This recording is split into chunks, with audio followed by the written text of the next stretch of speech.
عزة زل وكم من عالم زل وقال الخطيب قد طم فبادر أيها القمر لمن يهلو به المر فقد كاد يهل عمر. بالله من الشيطان الرجيم. بسم الله الرحمن الرحيم.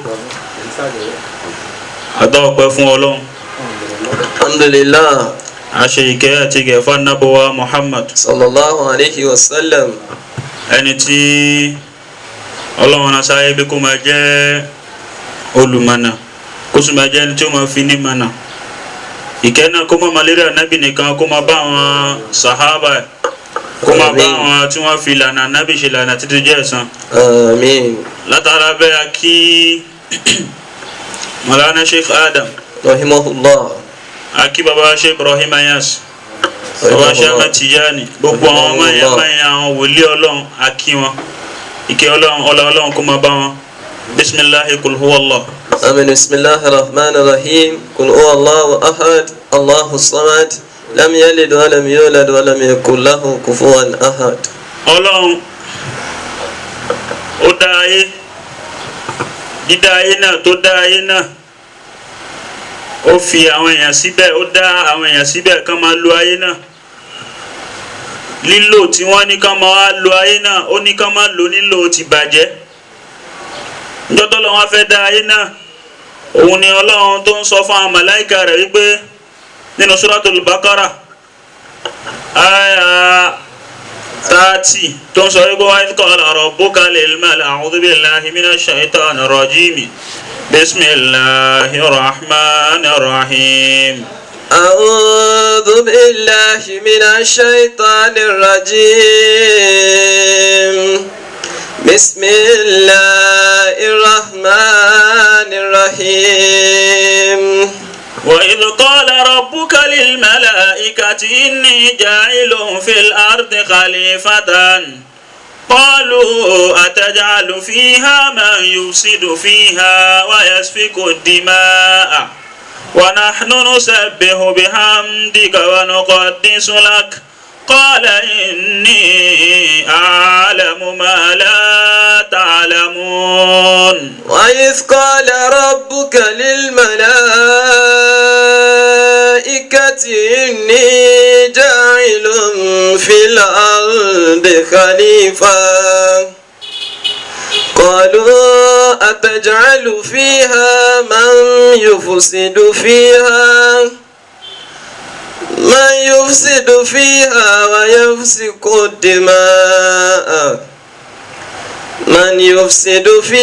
ويسفك الدماء ونحن نسبح بحمدك ونقدس لك قال إني أعلم ما لا تعلمون. àwọn màláíkà Ọlọ́run bá wọn jíròrò pé ṣé kóun dá àwọn èèyàn sáyé bí kóun má dá wọn sáyé. àmọ́ dídá tó fẹ́ dá àwọn èèyàn sáyé ìlànà màláíkà ń bi Ọlọ́run ọba lédè pé ataj'alu fiha man yufsidu fiha. ṣé ọ̀dà àwọn tí wọ́n máa ṣe ìbílẹ̀ jẹ́ lórí ilẹ̀ náà àwọn tó máa balẹ̀ jẹ́ tó máa ṣe nǹkan tí yóò da tí wọ́n Ọlọ́run bò nífẹ̀ẹ́ sí ṣé àwọn lọ́fẹ́ dá síbẹ̀. wa yasfiku dimaa. ṣé Ọlọ́run fẹ́ dá Boko Haram sáyé ni. yasfiku dimaa àwọn tí wọ́n máa pani tí wọ́n máa tẹ̀jẹ̀ sílẹ̀. wa nahnu nusabbihu bihamdika wa nuqaddisu laka. àwọn màláíkà wọn fọ́ làwọn lẹ́sìn pé nahnu nusabbihu bihamdika àwa màláíkà àwa à ń ṣàfọ̀mọ́ fún Ọlọ́run ọba a sì tún dúpẹ́ fún ẹ. Qala inni a'lamu ma la ta'lamun. Ọlọ́run fún ọ lẹ́sìn pé èmi Ọlọ́run la a'lamu ma la ta'lamun èmi mọ̀ nǹkan tẹ́ mọ̀ látara pé mo mọ̀ nǹkan tẹ́ mọ̀ yìí lọ́lọ́run tó fi dá àwọn ọmọ ènìyàn sáyé ìgbà tó dá àwọn ọmọ ènìyàn sáyé ó dá ọkàn sí wọn ọkàn tó wá dá sí wọn lára yìí ó ní kó ká máa rí rúhù nù ọkàn náà lára ọkàn torí tí ń jẹ́ ọkàn gangan nílẹ̀ lárúbáwò ní kọlbù ọkàn structure heart òun ló ń jẹ́ kọlbù so kọlbù ni ntí kọlbù tó ń jẹ́ kọlbù lára kọlbù tí fi ń mí òun ni rúhù ẹ̀mí sóòlù yìí nínú sóòlù ni a máa rìn nǹkan tá ń pè ní nafsu ẹ̀mí lòun náà òun ni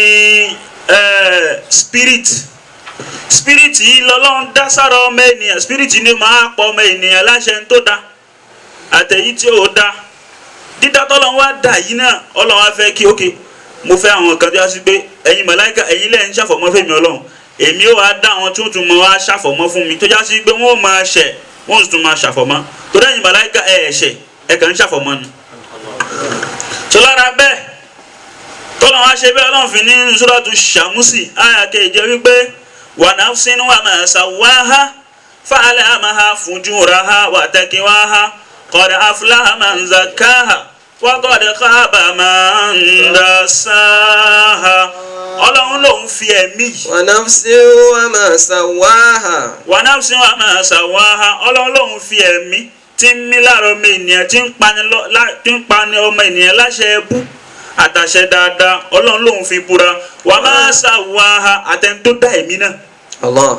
فألهمها فجورها وتقواها. فألهمها فجورها وتقواها. Ọlọ́run ní òun Ọlọ́run ọba òun lòun fi mọ ẹ̀mí náà fujuraha pòkí tẹ́mi náà máa ṣe nǹkan tí ẹ̀mí náà máa ṣe tí ò da òun Ọlọ́run lòun fi mọ.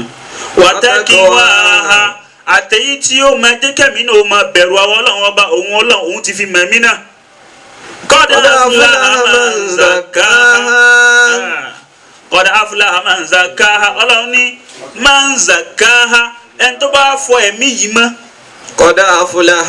ẹni tó bá fọ ẹ̀mí nì mọ́ pé ẹ̀mí nì tó dọ̀tí nì tó fẹ́ fọ̀ mọ́ nì قد أفلح ẹni bẹ́ẹ̀ ó ti wà lẹ́ni tó jèrè. òun ni zakaha nì òun ni tazkiyatu nafusi bá ti fọ ẹ̀mí ara wa mọ́. so tazkiyatu nafusi ó ti ń bẹ síwájú kọ́lọ́hún tó dá àwọn ọmọ ènìyàn síwájú kọ́lọ́hún sì tó dá ilẹ̀. Tazkiyatu nafusi olórúkọ táwọn màláíkà ń pè tiwọn. Tazkiyatu nafusi olórúkọ táwọn ànábì Ọlọ́run pè. Gbàtà ànábì Ọlọ́run lọ òun ló dé sádà àwa ènìyàn ta kùtà àjà ànábì ta fi ń pè ní at-tasawwufu tó fi jẹ́ sufism. So zakaha yìí láti lè fọ ọkàn mọ́ni torí pé àwọn màláíkà àti sọ fọ́lọ́ lọ́jọ́ kìíní àná wípé nahnu nusabbihu bihamdik wa nuqaddisu lak. àwọn ń ṣàfọ̀mọ́ fún ẹ à ń dúpẹ́ fún ẹ kí ló tún fẹ́ dá wọn sí.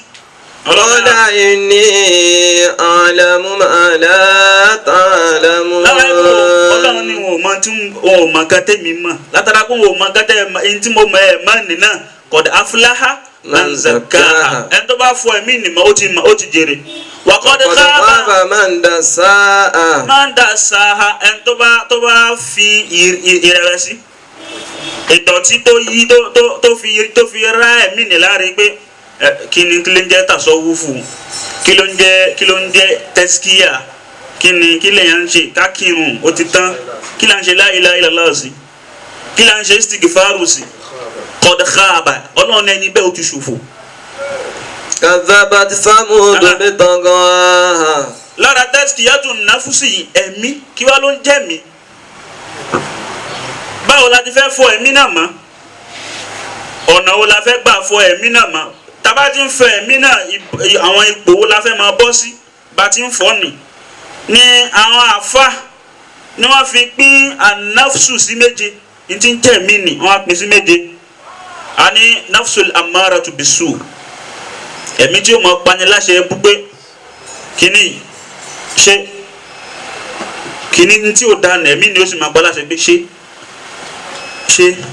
in tó sì máa ń fa kí ẹ̀mí ni ó máa pani láṣẹ bẹ́ẹ̀ òun ní pé ẹni tó bá jáhun al-bukhlu ẹni tó bá ti jáhun kẹ́ mọ̀ pé irú ẹni bẹ́ẹ̀ nafsul ammaratu bisu ó wà lára ẹ̀ al-hirsu ẹni tó bá ti jẹ́ olójú kòkòrò jẹ́ pé ní tó wà lọ́dọ̀ tiẹ̀ kì í tó nafsul amara ó wà lọ́dọ̀ ẹ̀ ẹni pé ẹ̀mí tí ó máa pa láṣẹ bú pé ṣe kí ní nǹkan tí ó da ní ẹ̀mí ni ó sì máa pé kó ṣe.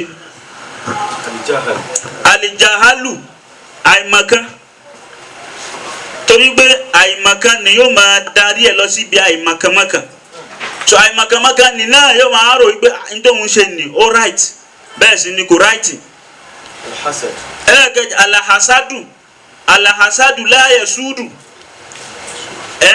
alahasudu la yasudu wala hasadu la yasudu. So ẹ̀gàn ẹni tí ń pẹ́ gàn kò lè ga láyé, bẹ́ẹ̀ sì ni kò lè gbáwájú, kò lè délé rere láyé. Irú àwọn ẹni bẹ́ẹ̀ àwọn làwọn tó já sí pé nafsul amaratu bisu ọ̀ lára wọn, ẹ̀mí tí ó máa wá pa láṣẹ ẹbú.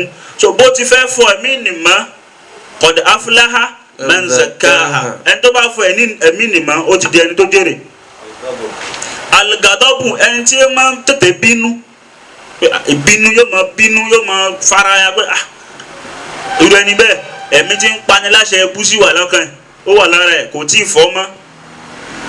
Ẹlẹ́kejì nafsul lawama. Nafsul lawama yìí ni ẹ̀mí tó já sí pé ọmọ ènìyàn yóò máa bẹ nípò ẹ̀ lẹ́yìn ìgbà tó bá ti kó nípò ẹ̀mí tí ń pani láṣẹ ẹbú tán.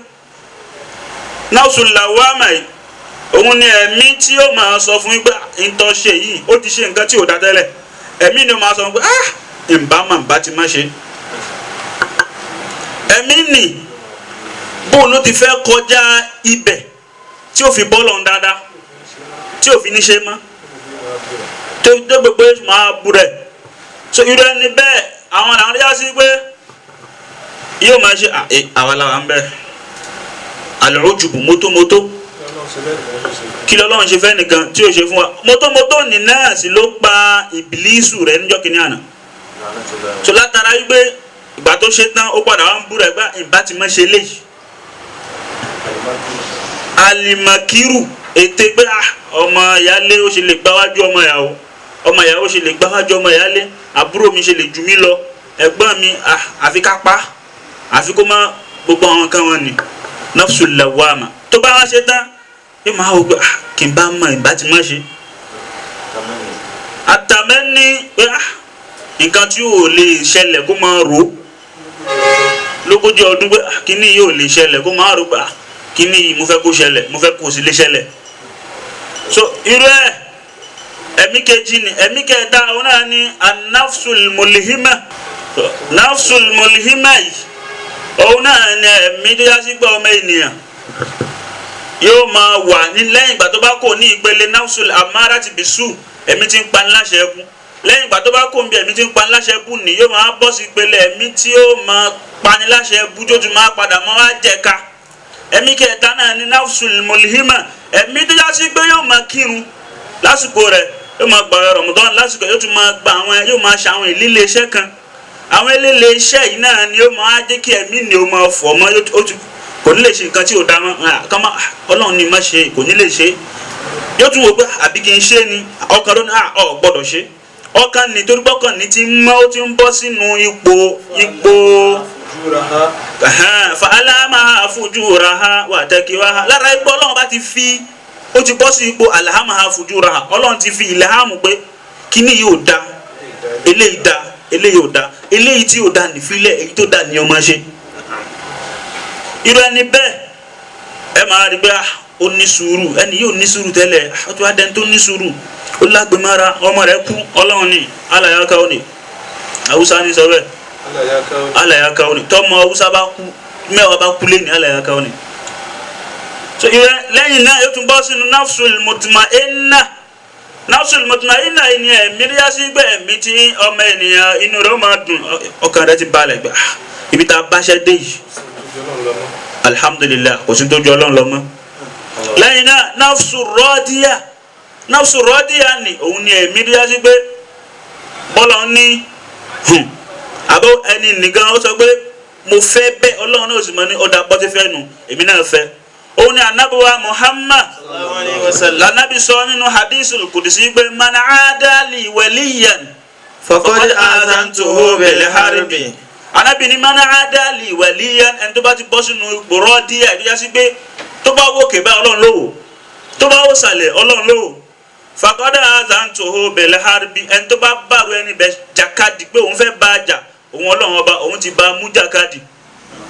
ولا يزال وما تقرب إلي عبدي بشيء أحب إلي مما افترضته عليه. Ẹrú mi ni tó dá sí pé tó bá bẹ̀ mí àbí tó bá wí nǹkan kan tó dá sí pé mi Ọlọ́run ọba náà ni mo wí, kò ní yẹ kò ní bò lẹ́nu tó dá sí pé tó bá fi lè ń ṣe nǹkan tẹ́mi Ọlọ́run ọba ṣe lọ́rùn àyàn fún tó ń ṣe ní déédéé. Kí àwọn kan náà ní ó kírun déédéé lásìkò ẹ̀, ó ń gba Ramadana lásìkò ẹ̀, zaka ó ní ó yọ, hajj ó ní ó lálàáfíà ó lọ hajj, ìmánì ẹ̀ kò tàsé. wazakiruna Allaha kathira. Ó ń bẹnu zakiruna Allaha kathira náà tó ń rántí Ọlọ́run ọba tí ń kírun lásìkò ẹ̀ déédéé. Irú ẹni bẹ́ẹ̀ tí wọ́n ń kírun ẹ̀ bẹ́ẹ̀ tí ń ṣe gbogbo nǹkan t'Ọlọ́run ọba fẹ́ ní bẹ́ẹ̀. Lẹ́yìn náà wala yazalu abdi yataqarrabu ilayya bin nawafil. lẹ́yìn ìgbà tó wá ṣe àwọn iṣẹ́ tèmi Ọlọ́run bá ti ṣe lọ́rùn yẹn fún tán, yataqarrabu alayya bin nawafil, ó wá ń fi àwọn náfìlà àwọn ìlílé iṣẹ́ tèmi Ọlọ́run bò wọ́n náà, yataqarrabu ilayya ó fi ń sún mẹ́mi Ọlọ́run bá pé àníwọ̀ Ọlọ́run náà ni yọ́nú sí mi, yọ́nú sí mi, ìwọ ni mo fẹ́, kò sí nǹkan mi àfiwọ́. Lóru náfìlà, ọ̀sán náfìlà, tó bá wà ń bíṣẹ́ tí ń tajà ẹnu rẹ̀ yóò máa wí nǹkan kan, yóò máa ṣàfọ̀mọ́ fọ́lọ́run. hatta uhibbahu. Bó bá ń ṣe bẹ́ẹ̀ uhibbahu, èmi Ọlọ́run ó nífẹ̀ẹ́. Fa iza ahabbtuhu, tí n bá ti nífẹ̀ẹ́, kuntu sam'ahu alladhi yasma'u bihi. Ọlọ́run ni mo di etí tí fi ń gbọ́. Wa basarahu alladhi yabsuru biha, ojú tó fi ń rí náà ni mo di ojú náà. Ọwọ́ tó fi ń gbà nǹkan mú mo dì í, ẹsẹ̀ tó fi ń rìn mo ti dì í. Wa in sa'alani, bó bá bí mí nìkan pé Ọlọ́run mo fẹ́ nǹkan báyìí, láwọn ò ti yá lẹ́mí Ọlọ́run sì fún. wala in ista'azani láwọn zannahu. tó bá ní Ọlọ́run mi ò fẹ́ nǹkan báyìí, Ọlọ́run ni ṣé n tó fẹ́ nu da mo bẹ parẹ́. Àmọ́ ẹni tó já sí pé kò kírun náfìlà, kò kírun ọ̀ranyàn, náfìlà lásán ló yàn. Àbọ̀kan fa tẹ̀sùbà ni wọ́n ní òun ti wọ ní ọlẹ́ Ọlọ́run báyìí, kò wọ ilé èṣù ló wọ̀, kò rí ilé kankan wọ̀, ilé èṣù ni. Torí pé ẹnìkan ò níyẹ̀ kò ní bò lẹ́nu, ìyàtọ̀ ń bẹ láàrin at-ta'atu àti al-ibadatu. At-ta'atu ni pé Ọlọ́run fẹ́ nǹkan báyìí ó sì bá fẹ́. Al-ibadatu ni pé Ọlọ́run fẹ́ àmọ́ bọ́ bá ṣe déédéé, bọ́ bá ṣe Ọlọ́run lóhun ò fìyà jẹ ọ́, àmọ́ ọ̀tọ̀ ṣe ní ọgbẹ̀san. Òun ni Ọlọ́run sọ bá Ànábì Muhammad nínú Suratul Isra yìí pé wa minal layli fatahajjad bihi nafilatan laka asa an yab'athaka rabbuka maqaman mahmuda. wa minal layli fatahajjad bihi nafilatan lak asa an yab'athaka rabbuka maqaman mahmuda. Ànábì gan t'Ọlọ́run rán sáyé, t'Ọlọ́run rán sí gbogbo ayé, Ọlọ́run ní dìde lóru kó ran ẹran náfìlà. Torí pé tó bá ń ṣe ní máa ṣe tàhájùdù ni ó súnmọ́ kí wà Ọlọ́run ọba ká gbé ọ sínú maqaman mahmuda. Maqaman ni ipò kan ní, so maqaman ni bẹ̀ làwọn onítàsọ́wùfù ti jáde pé kí ló ń jẹ́ maqaman. Àwọn èèyàn máa bọ́ sínú maqaman yìí náà ni àwọn maqaman méjèèjì téèyàn ó tẹ̀lé láyé nínú nafsul amarati bisu, nafsul lawama, nafsul mulhima, nafsul mutmainna àti nafsul radiya. Lẹ́yìn nafsul radiya yìí náà ló sì máa bọ́ sínú nafsul mardiya. Mardiya yìí náà ni wípé in tó ṣe Ọlọ́run yọ́nú sí, irú wọn làwọn ọlọ́jà sí pé tán bá ń bínú Ọlọ́run bó sì mọ bá wọn bínú, tí wọn ò bínú Ọlọ́run bó sì tún mọ bá wọn, gbogbo bá ti ń ṣe Ọlọ́run náà ni. Lẹ́yìn náà ó tún máa bọ́ sínú nafsul ẹlẹ́ẹ̀kejì òun nafsul kamila. Nafsul kamila ibẹ̀ ni ọ̀pọ̀lọpọ̀ àwọn àfáà ti wá ṣiṣẹ́ tó ti rí rẹ̀ tó ní ibi tó ń dé òun ò tún gbọ́dọ̀ kírun mọ́, òun ò lè kírun mọ́ torí pé òun ti tá sínú Ọlọ́run. Ta ló sọ fún ẹ bẹ́ẹ̀?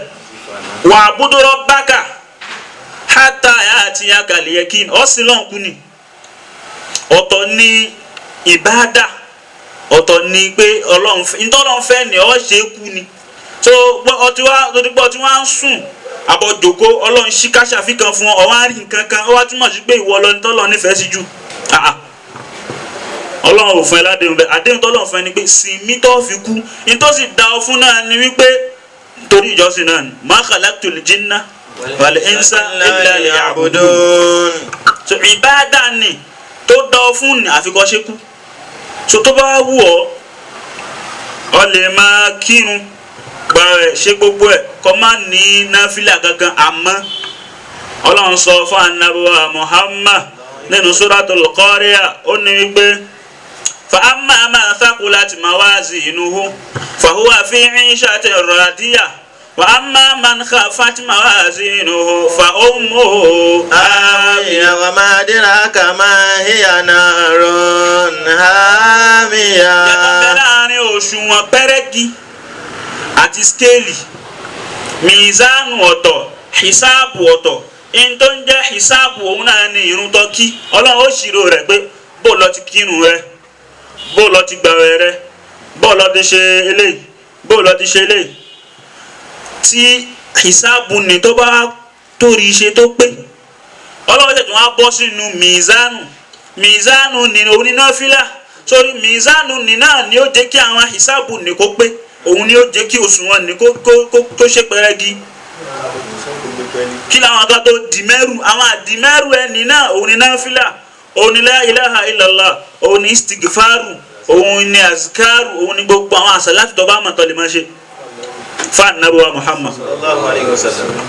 so fẹ́ni bẹ́ẹ̀ ẹni tó bá pèrè ẹni ṣéwù tí ò yẹn náfìlà àtẹ́já sí pé gẹ́gẹ́ bí àfáà kan ó ń kírun onísúfì ni láwọn tó ń ba súfì jẹ́ gbàtọ́ wọn kírun ni ó wá so ó wá ní bóun ti so yìí òun ò lè ṣàlọ́ lámọ́ tó yí pé Salatul Fati gbé subhanallah. Salatul Fati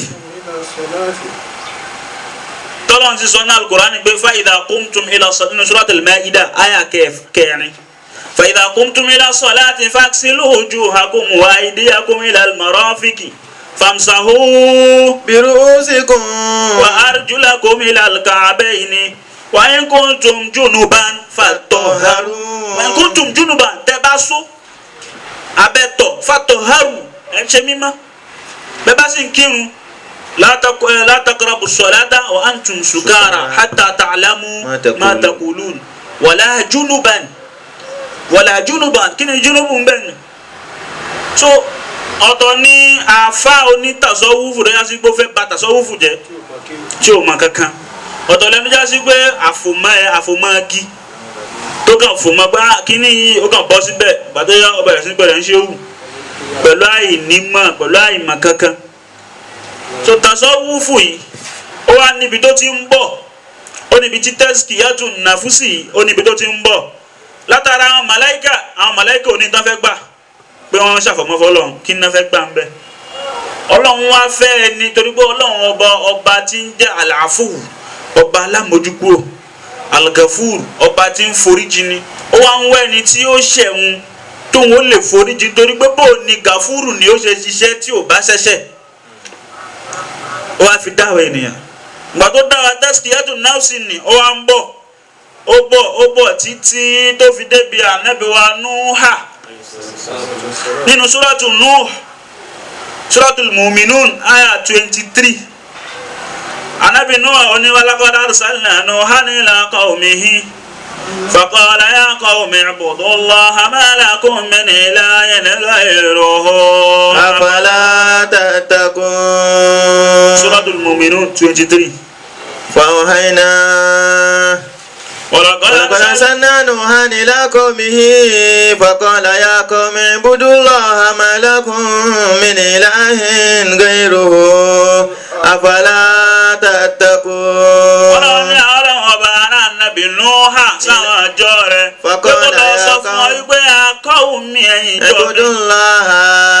kíyàn tó lè sin lọ́wọ́ ọba àfi kó fọkàn ẹ̀ mọ́ tọkàn rẹ̀ bá mọ́ kò lè sin lọ́wọ́ ẹni tó bá jẹ́ mùsùlùmí tó ń kírun ọlọ́run ọba fẹ́ fún torí bọ́lọ́ ni man sharaha Allahu sadrahu lil islam man yuhibbu Allah yashrah sadrahu lil islam ẹni tó lọ́n bá nífẹ̀ẹ́ ni ó ṣí ọkàn rẹ̀ ni ó fọkàn ẹ̀ mọ́ pé ọ̀yà máa sìn wá so anabi Nuha ni ó fẹ́ káwọn yẹn máa sìn òun ó fẹ́ ká máa sìn ọlọ́run ló fi ní pé ibudullaha ما لكم من إله غيره أفلا تتقون. فقال الملأ الذين كفروا من قومه. àwọn tó yá sí pé wọ́n ṣe kèfèrí nínú àwọn àjọ rẹ̀ wọ́n á ń sọ fún anabi Nuha wípé. ما هذا إلا بشر مثلكم. Nuha èèyàn ni bọ́ẹ̀ ti bí láṣẹ bí ẹ̀yin náà. yuridu an yatafaddala alaykum. yuridu an yatafaddala alaykum ó fẹ́ lọ́lá lérí yín ni ó fẹ́ jẹ baálẹ̀ ni. walau sha'a Allahu la anzala malaikatan ma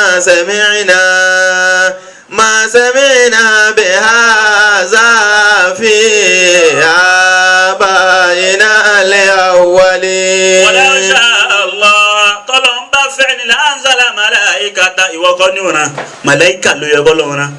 ما سمعنا بهذا في آبائنا الأولين. Nuwa ẹ̀ńtọ́ ń wíyà àgbọ̀rí ẹnìkan ò sọ rí torí pé àwọn tínú à ń bá sọ̀rọ̀ yìí àwọn kèfèrí ni ọkàn wọn dọ̀tí ó wá fẹ́ ó fẹ́ fọ ọkàn wọn mọ́ pé ká lè bá a máa sin lọ́hùn wọn wá ń pe Nuwa nírọ́ tẹ́síkìyàtù nàfúsì tí Nuwa fẹ́ ṣe fún wọn ni wọ́n nírọ́ ni kò sí tó ń jẹ́ bẹ́ẹ̀. Inú ayé ńlá ọ̀rọ̀ jùlọ ń bí jinnatun. wèrè ń ṣe nú wèrè ń ṣe lẹ́nu Ọlọ́run. fatarabbasu bihi hatta hin. fatarabbasu bihi hatta hin. ẹ wo ọ̀rọ̀ Nuwa kò sọ̀rọ̀ lọ́rẹ̀ Ọlọ́run á sọ fún Ànábì Nuha hatta hin náà ní tọ́lọ́run fún bẹ́ẹ̀ tọ́lọ́run fi ń sọ pa Ànábì Nuha ní wípé nígbà tí ìyà wá dé tí àwọn kan tí Ọlọ́run tún fẹ́ fi Ànábì Nuhu àtàrà rẹ̀ fọkàn wọn mọ́ gbà ẹ̀yin wọ̀nyí ọkàn yín dọ̀tí ó dáa bọ́kàn yín ṣe dọ̀tí tó nì náà faqultu astaghfiru rabbakum innahu kana ghaffara. Suratu Nuhu àyá 10 yursilis samaa alaykum midrara wa yumdidukum bi amwalin wa banin ويجعل لكم جنات ويجعل لكم أنهارا. Nuwa sọ fún wa pé astaghfiru rabbakum Ọlọ́run ọba yìí nínú ẹ̀ mọ̀ wá lálá forí jẹ́ mọ́ istighfar astaghfirullah tẹ́ bá ń ṣe nì. innahu kana ghaffara. Ọlọ́run ọba torí pé ó mọ̀ pé ti ṣẹ̀ ẹ̀ṣẹ̀ tẹ́ ẹ ṣẹ̀ nì náà ló jẹ́ kí ọkàn yín kó dípẹ́ta títẹ́ pẹ́ta tó dípẹ́ta nìna istighfaru nìna lẹ́ẹ̀fi fọ́ọ́mà yursilis samaa alaykum midrara. gbogbo òkè ìṣòro yín Ọlọ́run ọba bá yín sọ di òun pẹ̀tẹ́lẹ̀. wa yumdidukum bi amwalin wa banin. àìrọ́mọ bí yín àìlówó yín àìní dúkìá yín Ọlọ́run ọba ó tara bẹ̀ fún yín. ويجعل لكم جنات ويجعل لكم أنهارا. يجعل لكم جنات objective tí Ànábì Nuha tó fẹ́ rí lára yìí pé sílọ̀n fọkàn ẹ̀ mọ́ يجعل لكم جنات Ọlọ́run ó fún ẹ ní àwọn àlìjánnà jannatu nínú balaga jamu lọ́lọ́run lò àmọ́ bimanzilatil mufradi ṣe aljanna mẹ́rin lọ́run ẹ̀fọ́ nìkan so jannat jamu jannatu ni jannat àbí jinan so wa yaj'al lakum jannatin àwọn nǹkan tó ń bẹ́ẹ̀ náà aljanna Ọlọ́run lọ́wọ́ fún yín wa yaj'al lakum anhara akérèmàdó àbàtà kàwùsára yóò sì máa sàn lábẹ́ odò lábẹ́ aljanna náà. ما لكم لا ترجون لله وقارا. kí ni ṣe yín náà لا ترجون لله وقارا ẹ kàn mọ́lọ̀ ń ṣeré ni. وقد خلقكم أطوارا. Ọlọ́run ọba ló dá yín nípele láti bí àtọ̀ ó ní kẹ́ jẹ́ ẹ̀jẹ̀ láti ẹ̀jẹ̀ ó ní kẹ́ jẹ́ báṣẹ láti báṣẹ ó ní kẹ́ máa jẹ́ èèyàn láti gbẹ́ ẹ̀jẹ̀ èèyàn ni ó tún wá ní kẹ́ máa jáde kẹ́ jọ́gùn àbábo. ألم تروا كيف خلق الله سبع سماوات طباقا. lábẹ́ wípé Ànábì Nuha ó ń fọkàn wọn mọ́ ó tún ń pè wọ́n lọ síbi tẹ́rìbíà nínú ni àwọn àfọ́ onítọ̀sọ́wúfo mọ̀ sọ fún ẹ pé wá bó bá fẹ́ mọ Ọlọ́run àfikọ́ ṣe tẹ́rìbíà nínú Ànábì Nuha ń pè wọ́n pé ma lakum la tarjuna lillahi waqara. أفلم تروا كيف خلق ألم تروا كيف خلق الله سبع سماوات طباقا. ẹ wá ná ẹ ronú bọ́ọ̀lù ṣe dá sánmà àti ilẹ̀ ni pé ẹ máa wò ó pé bọ́ọ̀lù Ọlọ́run ṣe dá sánmà yìí bọ́ọ̀lù ṣe dálẹ̀ kí ló mú dúró ta ló mú ni kó máa dúró ọlọ́run tó wà ń bẹ̀ ṣé ọlọ́run náà ni àbí nǹkan mi tún wà lẹ́yìn ọlọ́run nìna lẹ́yìn ọlọ́run náà ta ló tún wà lẹ́yìn ọlọ́run nìna lẹ́yìn ọlọ́run nìta ló tún wà lẹ́yìn ẹ̀. وجعل القمر فيهن نورا. kí ló mú iná tẹ̀ ṣe tẹ́rbíyà tẹ́ máa ṣe iná ni wípé ja'ala al-qamara fihinna nura. bó lọ́lọ́run bá ṣe fi kọ́mọ̀rù síbẹ̀ pé òṣùpá ó ń tàn mọ́lẹ̀ yóò dínkù yóò máa lé lẹ́bàáyá yóò tún lọ. níbo lòṣùpá wà lọ́sàn-án níbo lọ́sàn wà lóru ronú ni. waja'ala shamsa siraja. àníkẹ́ tún ronú ẹ ṣe tẹ́rbíyà pé báwo lọ́lọ́run ọba ṣe dá ṣàmùsù gbé ọ̀run ni tó ní ká máa sásọ kó sì máa gbẹ́ńbẹ́ kò ta wá lára jù kò ní wá lára jù ó ń ṣàǹfààní fún wa ó tún ń jẹ́ ìnira fẹ́ lómi. wallahu anbatakum minal ardi nabatan. ṣé ronú pé ọlọ́run ọba náà ni anbatakum minal ardi nabatan. ọlọ́run ọba náà lọ́ba tó dá àwọn nẹ́bùtù àwọn èso ó rọ̀jò òjò tó rọ̀ ni ó wá mú àwọn irúgbìn kan jáde nù lẹ́lẹ̀ ronú bó lọ́lọ́run ṣe dáa ni. thumma yu'idukum. tẹ́rbíyà ni tó ń sọ pé kò dáa òun ni ànábì Núhà tí ń ṣe fún àwọn ọjọ́ rẹ̀ pé ẹ máa ronú tẹ́ bá ti ronú ọkàn yóò mọ́ tọkàn yín bá ti mọ́ ẹ wọlé ọlọ́run tẹ́ bá ti wọlé ọlọ́run ẹ di ẹni tí ó ń ròpọ̀ mọ́ ọlọ́run tẹ́ bá ti wá ròpọ̀ mọ́ ọlọ́run gbogbo ohun tẹ́ bá ń wí yóò máa yá sí pé ọlọ́run ló wí ọlọ́run ló ṣe torí pé ẹni tí yóò bá ròpọ̀ mọ́ ọlọ́run kò lè fa ìmọ̀ kan ròpọ̀ mọ́ ọlọ́run ó ní láti fa'arifuni qabla an ta'buduni wa man lam ya'rifni fa kayfa ya'buduni ọmọ ọlọ́run fẹ́ sìn ní máa ń pa ẹ̀ bóòdù ọtí fẹ́ ṣe so àìní máa nì náà ló dá wàhálà lẹ̀ láyé báyìí gbà tìjàníyà kò dáa kàdíríyà ó dáa ṣàzílíyà ó dáa ju kàdíríyà lọ kàdíríyà ó dáa ju gbogbo nǹkan ní àìní máa ní àìní mọ̀tó so alukurani náà ló sì ń sọ fún wa pé qala litasluku minha subulan fijaja lẹ́yìn anábì Núhà tóun ní tó ṣe tẹ́rbíyà fún àwọn ọjọ́ rẹ̀ tí wọ́n ò gbà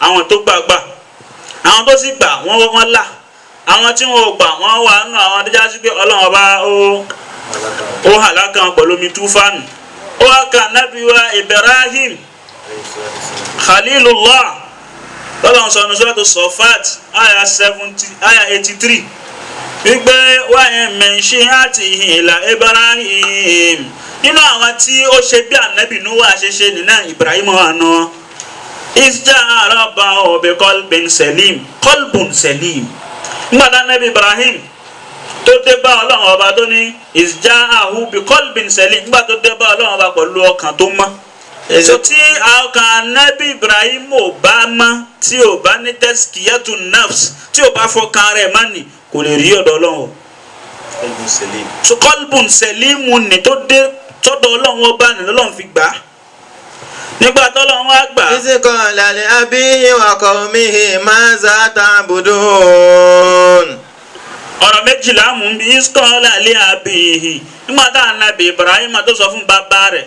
wa qawmihi. àwọn kan náà ní pé bàbá ànábì Ibrahim tí ń ṣe Azara òun kọ́ ló bí ànábì Ibrahim àtọ̀ rẹ̀ kọ́ àtọ̀ ànábì Ibrahim bàbá ànábì Ibrahim gangan ti kú ọ̀nkú la ànábì Ibrahim tí ń ṣe Azara ọ̀dọ̀ ẹ̀ ni ànábì Ibrahim gbé so òun ni kò gbà fún ànábì Ibrahim kò mọ Ọlọ́run òun gangan la agbẹ́ òòṣà òun ló ń bá wọn ṣe gbogbo ẹ̀ so wọ́n á sọ fún bàbá rẹ̀ torí pé ẹni tó bá kù fún ni bàbá lálẹ́ yóò pè ní bàbá so alukurani yóò pè ní bàbá náà ní iskola li abihi nígbà tó ń sọ fún bàbá rẹ̀. wa qawmihi àti àwọn àjọ rẹ̀ wípé máa ta'budun. kí lẹ̀ ń sìn kí ló ń bẹ lọ́kàn tẹ̀ ń sìn yìí kí ni nǹkan tẹ̀ ń sìn. ayifukan alihatan duna Allahi turidun. ṣé irọ́ àtàwọn ọlọ́run ọba kéékèèké tí wọn ò mọ̀ jẹ́ pé irọ́ paraku àtàwọn ọlọ́run tí ò lè ṣàǹfààní fún yìí turiduna ṣé òun lẹ fẹ́ ni. fama dhannukum bi rabbil alamin. bàtà nàbí Ibrahim tó wá fẹ́ fọkàn wọn mọ́ ó ní fama dhannukum bi rabbil alamin kí lè rí sí ọlọ́run ọba tó dáyé fama zannukum bi rabbil rabbil alamin. kí ni ìmọ̀ yín because nínú ilmu nahawi zọ́nù ó wà nínú àwọn af'alul qulub af'alul qulub yìí náà ni tí o máa tún pé yakin pé bẹ́ẹ̀ ni zọ́nà ó rò pé bẹ́ẹ̀ ni zọ́nà bóyá àbí bẹ́ẹ̀ kọ́ so fama zannukum zọ́nà ti bíbà máa ń pẹ́ fama ilmukum kí ni ilmu yakini yìí pé ọlọ́run rè èṣù rè so báwo lẹ fẹ́ dọ́lọ́mọ̀ fama zannukum bi rabbil alamin fanadhara nadratan fin nujum. nígbà tó bí wọ́n bẹ́ẹ̀ tí wọ́n ò rẹ́ sí fọ̀ anabi ibrahim abáwo kẹfà ó bá rí ó fanadhara nadratan fin nujumi àsìkò ní àsìkò alẹ́ ni ó wá wo àwọn ìràwọ̀ pé ìràwọ̀ yìí ó dàpọ̀ ọlọ́run ni anabi ibrahim gan fúnra ẹ̀ gan ò tí ì dọ́lọ́run mọ̀ àìtí dọ́lọ́run bá rẹ̀ mọ̀ nínà ọlọ́run fi wá ń sọ fún wa nínú suratu an'ami igbe falamma ra'a shamsa bazigatan qala hadha rabbi falamma afala qala la uhibbul afilin falamma ra'a al-qamara bazigan qala falamma ra'a shamsa bazigatan qala hadha akbaru falamma afalat قال لئن لم يهدني ربي لأكونن من الظالمين فلما رأى الشمس بازغة قال هذا ربي لئن لم يهدني ربي لأكونن من وكذلك نري إبراهيم ملكوت السماوات والأرض سورة أنعام وليكون من الموقنين فلما جن عليه الليل رأى كوكبا قال هذا ربي فلما أفل قال لا أحب الآفلين فلما رأى القمر بازغا قال هذا ربي فلما أفل قال ربي لأكونن من الضالين níbẹ̀ nínú nuri Ibrahim malakuta samawati wal ardi Ọlọ́run ọba láti fi hàn tí ń jẹ́ malakuta sama àwọn yẹn pé àwọn Ọlọ́run á fira wa hàn Nabi Ibrahim kó lè bá a mọ̀ wá fífira wa hàn Nabi Ibrahim ta fira wa hàn ọ̀nà Ibrahim liyakuna minal mukinin kó lè máa bá náà kó lè ká Nabi Ibrahim lè máa bẹ́ náà tí ó ní ilmul yakin nípa Ọlọ́run ọba pé bọ́lọ̀ ti jẹ́ ni ibi tọ́lọ̀ ń dé ni bọ́lọ̀ ti máa rí àná Ibrahim yìí ó wá fẹ́ fọkàn rẹ̀ mọ́ kéèyàn tó lè fọkàn rẹ̀ mọ́ àfi kó ṣe tazkiyatun nafsi yìí kó tó lè rí ṣe àfi kó ṣe nazara kó ṣe ìrònú pọlọ so ìrònú yìí ni tẹ́rbíyà ìrònú tó fẹ́ ṣe iná ẹ̀ ló fi ní falamma janna alayhi laylu nígbà tí ilẹ̀ ṣú wa kawkaban janna alayhi laylu tí òkùnkùn ṣú bírímù tí ò rí nǹkan gan mọ́rí àsìkò nítorí náà ní káwùkábù ìràwọ̀ lórí ní sámà. ra'a kawkaban qala hadha rabbi. bàtọ́ ìràwọ̀ ní hadha rabbi ọlọ́run ní ìràwọ̀ rí ìràwọ̀ ló tàn kó tàn lọ́sàn-án ọlọ́run rí. falamma afala. nígbà tí ìràwọ̀ náà wọ̀ sí tilẹ̀ má. qala la uhibbul afilin. la uhibbul afilin ọlọ́run tèmi èyí wọ̀ èmi ò nífẹ̀ẹ́ ti ń wọ̀. فلما رأى القمر بازغا قال هذا ربي. nígbà tó yá ó tún róṣùpá òṣùpá pé òṣùpá ọjọ́ kẹrìnlá pé ó wò ó lókè ó ní ọlọ́run rẹ̀ ti tẹ̀ yìí tí mo rí lẹ́ẹ̀kan ó kéré eléyìí tó tóbi. فلما أفل. nígbà tí ìràwọ̀ tó tún wọ̀ tó ṣùpá tún wọ̀. قال لئن لم يهدني ربي لأكونن من القوم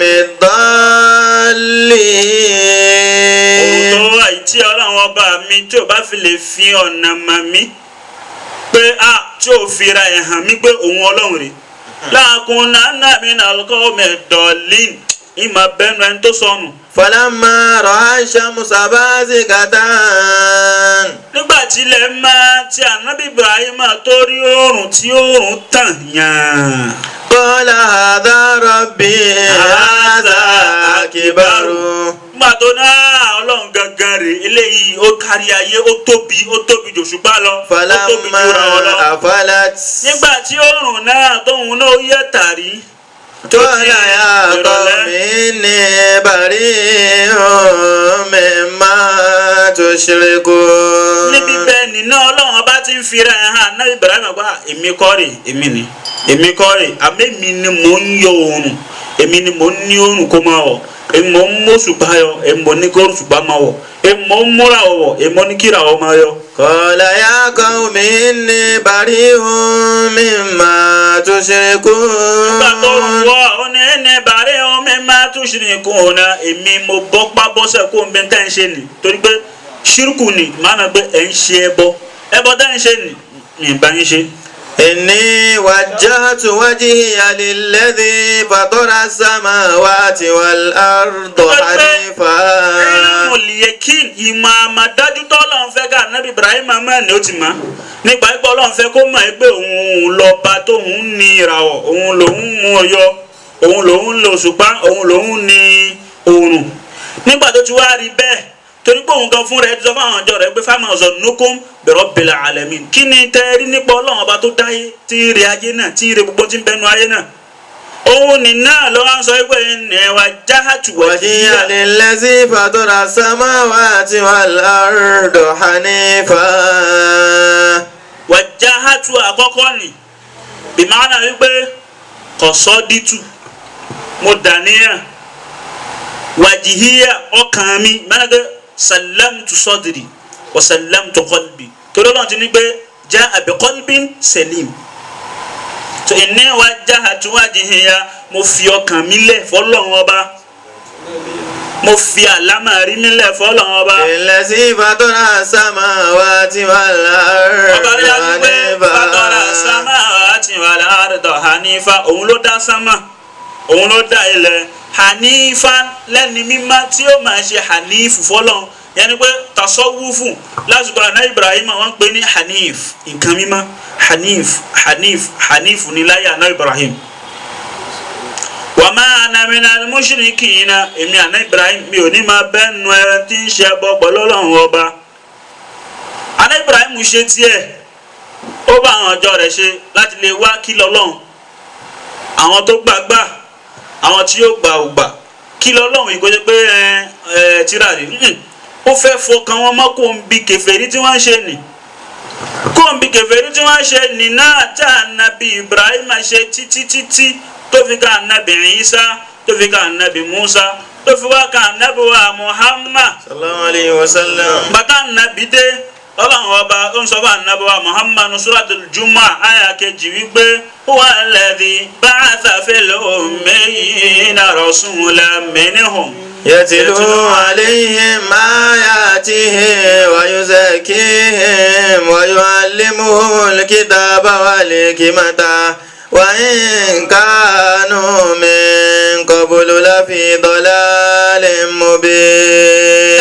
tẹ́lẹ̀ rí ilẹ̀ Lárúbáwá lánàbì rí kò sí ànábì gangan nígbà tọ́lọ́run ọba tó pàṣẹ fún ànábì Ibrahim àti ànábì Ismail àbíkan lọ tún ilẹ̀ Ọlọ́run ọba ṣe tí ń ṣe Mákà ìgbà tán túnlé náà ṣe tán anabi Ibrahim padà sílé Ismail ò padà Ismail ni ló wá ń bẹ́ńbẹ́ ó múlé síbẹ̀ wọ́n ibi tó múlé síbẹ̀ wọ́n pè é ní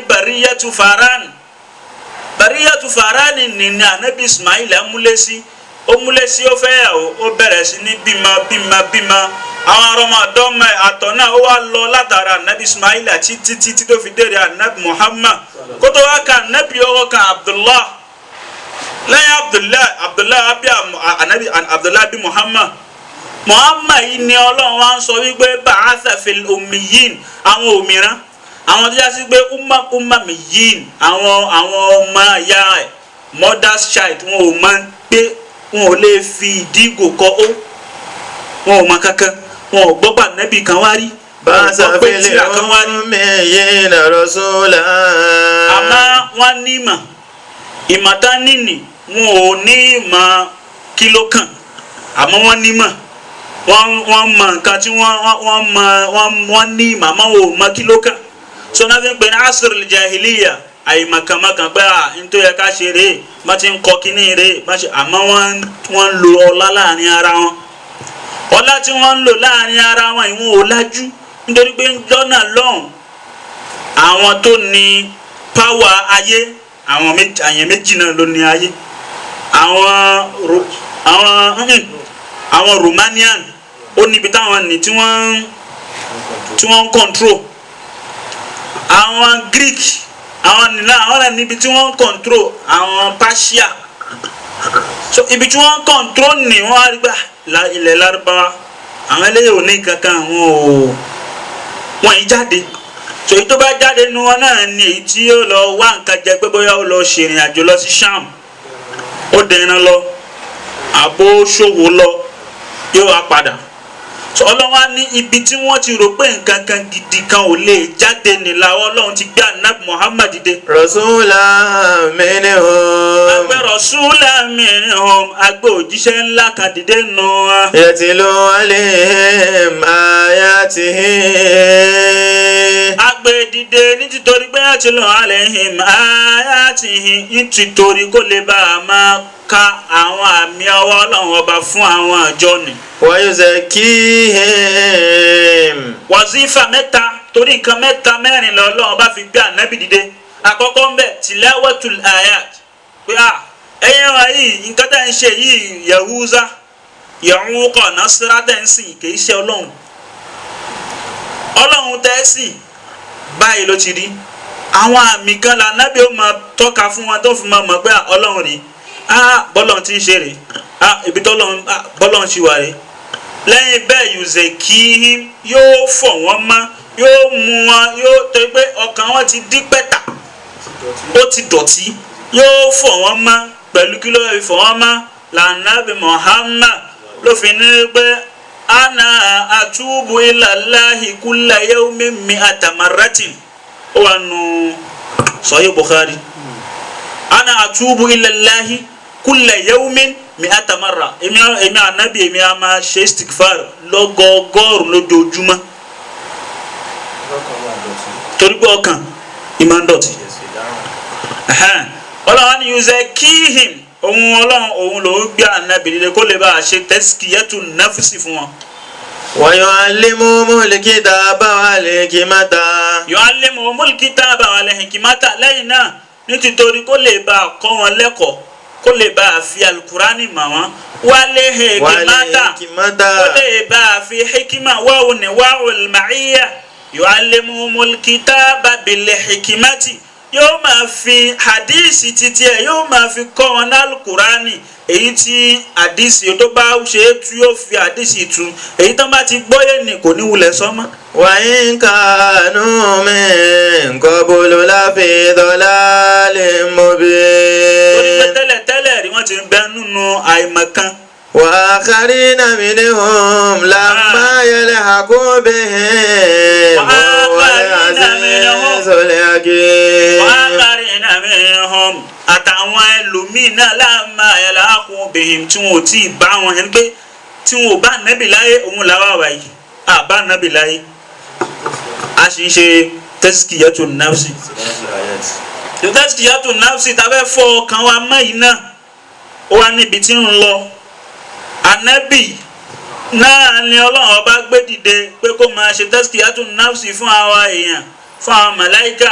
Tazkiyatun nafsi tá Ànábì wá ṣe fún wọn yìí náà ló wá sún gbogbo wọn débi pé wọ́n ń gbà fún Ànábì torí pé ọjọ́ Ànábì ọkọ̀ dé wọn ò gbà fún Ànábì gan fúnra ẹ̀ kí tazkiyatun nafsi ó tó dé fún káyàl Kùránì tó sọ̀kalẹ̀ fún kí Jibrilu tó wá bá Ànábì a máa lọ ṣe infiradu fi gari Hira Ànábì ó lọ dáwà nù gari Hira nínú Hira cave of Hira yóò lọ dáwà ń bẹ yóò máa ronú kí ló ń rò ó ń ronú pa Ọlọ́run so Ànábì ó ń ṣe tarbiyatun nafsi bóun lòun ṣe fẹ́ dọ́lọ́ mọ̀ bẹ́ẹ̀ ó tún ṣe tazkiyatun nafsi yà ọkàn mi gbọ́dọ̀ mọ́ mi ò gbọ́dọ̀ jókòó tí àwọn tí ń ṣe ìranù yìí so Ànábì wa ṣe bẹ́ẹ̀ lọ títí Jibrilu wá dé bá Ànábì ló fi ní pé ikra Ànábì náà mà ánà bẹ̀ kọ́ mi ò mọ̀ nǹkan ká ibi náà gbé mi dé mi ò mọ̀ bá ṣe ń kọ́